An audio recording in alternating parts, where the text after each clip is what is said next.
NDA फायदा लेने की जुगत में आरजेडी के परिवार की इस खबर को लेकर? शाजिया इल्मी। नहीं, मुझे लगता नहीं है किसी को भी इसमें कोई माइलेज ढूंढनी चाहिए या लेनी चाहिए, ये इस तरह की बात नहीं है। लेकिन बहुत ही गंभीर सवाल जरूर है, और ये कहना कि बाकायदा किसी तरह से अभय कुशवाहा जी ने अभी शाजिया ये कहा है कि साहब ये राजनीतिक एजेंडा सेट करने की कोशिश कर रहे हैं विरोधी, वो ये कह रहे हैं कि राजनीतिक एजेंडा आप लोग सेट करने की कोशिश कर रहे हैं। शाजिया,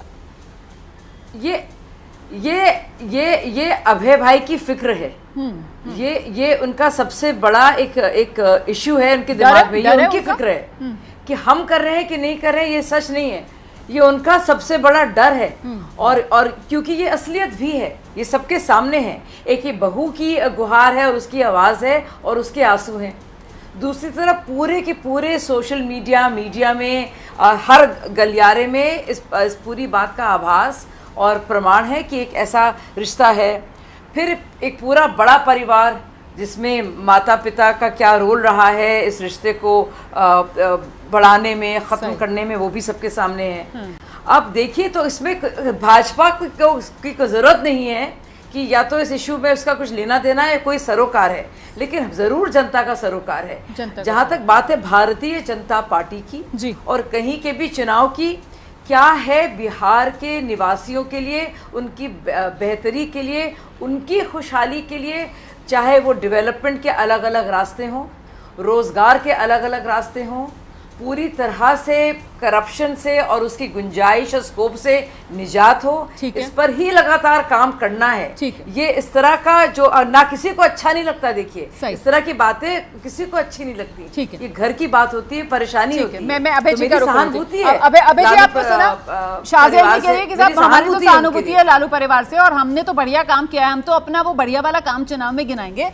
तो ये आपके दिल का चोर है सर, जो आप लोगों को लग रहा है कि तेज प्रताप यादव की ये खबर और ये पॉलिटिकल एजेंडा या पॉलिटिकल नैरेटिव इस बार 2025 बिहार विधानसभा चुनाव का तय ना कर दे सर, ये दिल का चोर आरजेडी के? देखिए मैडम, मैं तो एक चीज जरूर कहूंगा जी कि ये सारे लोग तेजस्वी जी की लोकप्रियता को देख करके घबरा गए हैं। हमारा ये मानना है, क्योंकि तेजस्वी जी, अब आपने एक और सुन रहा, अब आपने एक और सुन निकाला। पहले सुन लीजिए मैडम, हमें लगता है भाई साहब क्यों मजाक कर रहे हैं भाई साहब? ठीक है, एक मिनट शाजिया वो बात कर लें, फिर मैं आपके पास आ जाऊंगी, वरना दर्शक समझ नहीं पाएंगे बात। तेजस्वी जी का मात्र उम्र 34 से 35 वर्ष उम्र हो रहा है मैडम।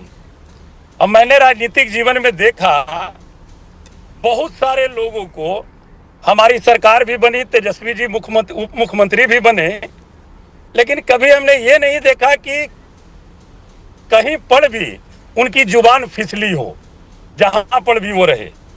या कभी हमने ये नहीं देखा कि नीतीश बाबू मुख्यमंत्री हैं तो धक्का दे करके आगे वो बढ़ रहे हैं, आगे दिखाने का काम कर रहे हैं।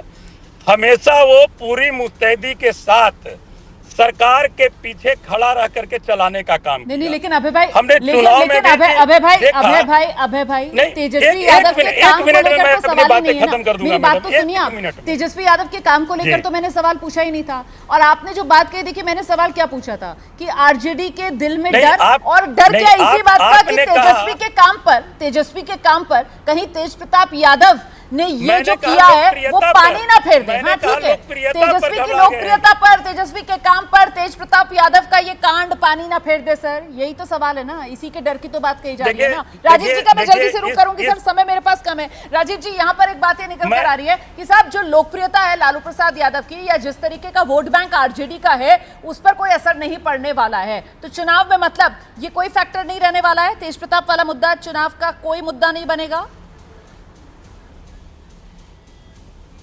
देखिए, इस पूरे प्रकरण में विपक्ष या पक्ष की भूमिका क्या है जी? सबसे पहला एक्स पर स्टेटस आता है तेज प्रताप यादव का। उस स्टेटस के बाद लालू यादव के द्वारा उन्हें परिवार और पार्टी से निकाला जाता है, और उसके बाद आज तेज प्रताप का स्टेटस फिर आता है। इस बीच में छोटी छोटी प्रतिक्रियाएं तेजस्वी यादव की आती हैं, उनकी पार्टी के नेताओं की ओर से आती हैं। अब मैं इतना ही कहना चाहूँगा कि कन्हैया बेलारी जी और अभय कुशवाहा जी दोनों ने काफ़ी शानदार वकालत की, कई बार कन्हैया बेलारी जी जैसे मशहूर पत्रकार से जो अपेक्षाएं हो सकती है किसी राजनीतिक दल की, वो इस कदर पूरी हो जाए, ऐसा आरजेडी को कम से कम ये महसूस हुआ होगा कि उनकी वकालत किस हद तक वो करते हैं जी।